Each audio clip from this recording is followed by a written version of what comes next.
CM Yogi Adityanath जनसभा को संबोधित कर रहे हैं।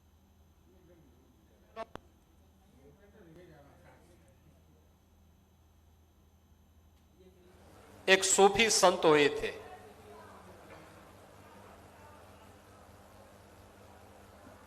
और उन्होंने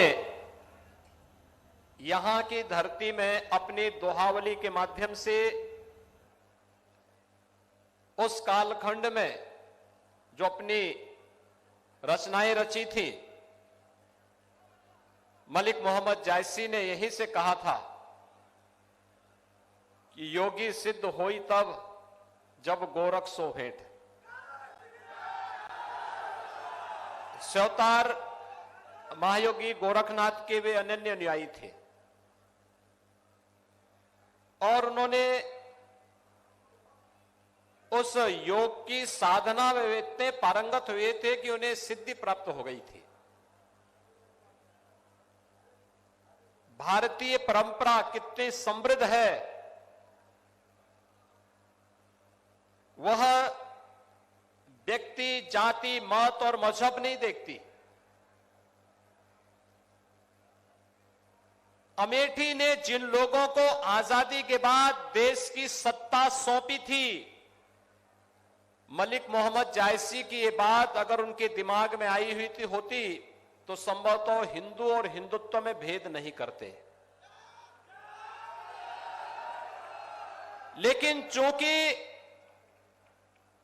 जिन लोगों ने विभाजनकारी राजनीति को सदैव अपनाया,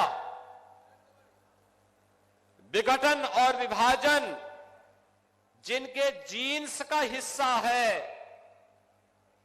भाइयों बहनों, जिनकी खानदान और जिनके पूर्वज कहते थे कि हम तो एक्सीडेंटली हिंदू हैं, तो वे लोग अपने को हिंदू बोल भी नहीं सकते। ये उनकी मजबूरी है, ये उनकी मजबूरी है कि वह आज आपके उत्साह और उमंग के सामने, आपकी आस्था के सामने नतमस्तक हो गए हैं।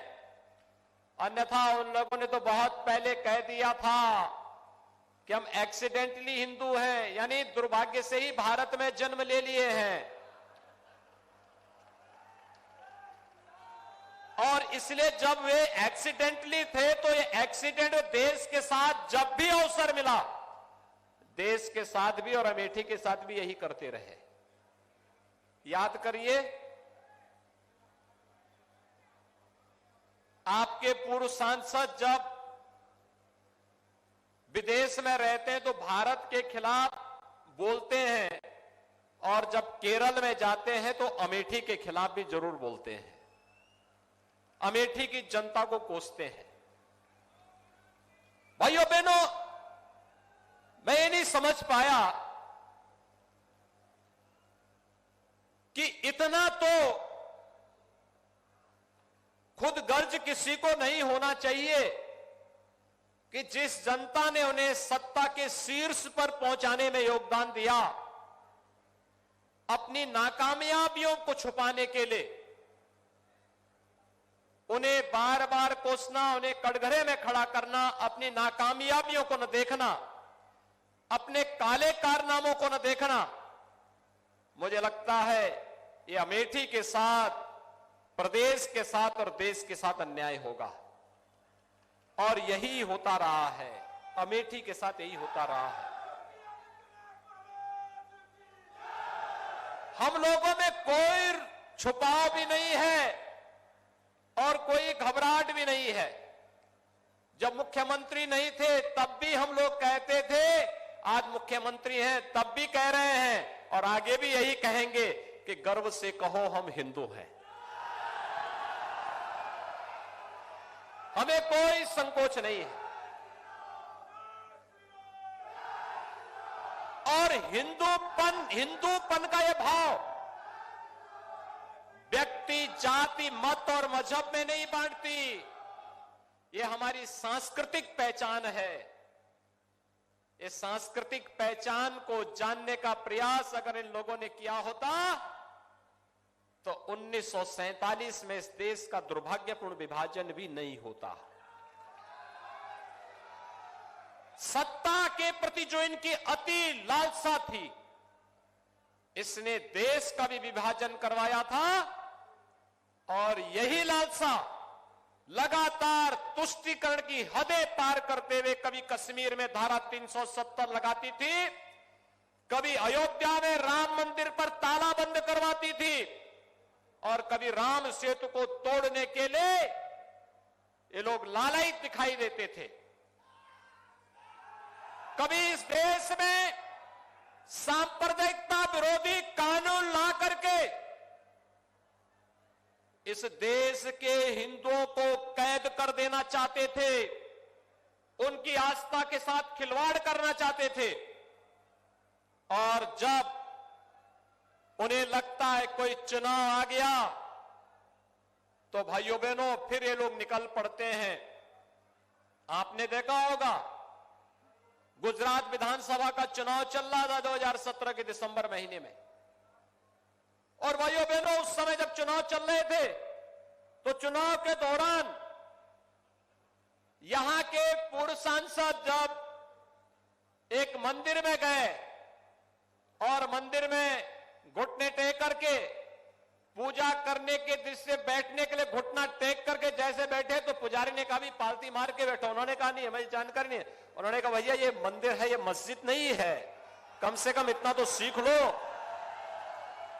अब जिन लोगों को इतने भी संस्कार न हो वे हिंदू और हिंदुत्व के बारे में भी इस प्रकार का दुष्प्रचार करें तो ये उनकी बुद्धि का फेर है। और भाइयों बहनों, हम सबको अपनी परंपरा, अपनी संस्कृति और अपने संस्कारों पर गौरव की अनुभूति करनी चाहिए। हम सबको इस बारे में विश्वास होना चाहिए कि दुर्लभम भारतीय जन्म मानुषम तत्र दुर्लभम। ये भारत में जन्म लेना दुर्लभ है और इसमें मनुष्य के रूप में जन्म लेने का सौभाग्य हम सबको प्राप्त हुआ है। ये हमारे लिए और भी सौभाग्यशाली है। हम अपने सौभाग्य के लिए गौरव की अनुभूति करें और मुझे लगता है हर भारतीय को इस पर गौरव की अनुभूति होनी चाहिए। हम भारतीय हैं और हिंदू हमारा सांस्कृतिक पहचान है, इस पर भी हमें गौरव की अनुभूति होनी चाहिए। लेकिन एक बात मैं आपको बताना चाहता हूं भाइयों, मैं आप सबको एक बात बताना चाहता हूं। वर्तमान में पूरी दुनिया कोरोना महामारी से त्रस्त है। कोरोना महामारी के दौरान आपने देखा होगा केंद्र सरकार प्रधानमंत्री मोदी जी के नेतृत्व में पूरा देश का प्रधानमंत्री मोदी जी मार्गदर्शन कर रहे थे। समाज के हर एक तबके के लिए योजनाओं की घोषणा कर रहे थे। प्रदेश में हमारी सरकार कार्य कर रही थी। मैं देख रहा था कि कोरोना कालखंड में भी आपकी लोकप्रिय सांसद, आपके विधायकगण, भारतीय जनता पार्टी के पदाधिकारी आपके बीच में आकर के आपकी सेवा कर रहे थे। लेकिन उस समय कांग्रेस फर्जी बस के नंबर देकर के श्रमिकों के जीवन के साथ खिलवाड़ कर रही थी।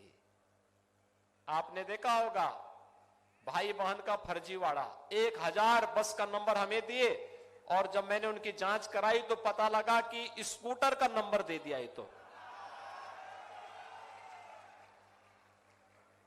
एक वाहन का मैंने आरटीओ के यहां जांच करवाया तो पता लगा कि एक ट्रक जो पहले ही कंडम हो चुका कबाड़ी के यहां पड़ा हुआ उसका भी नंबर दे दिए।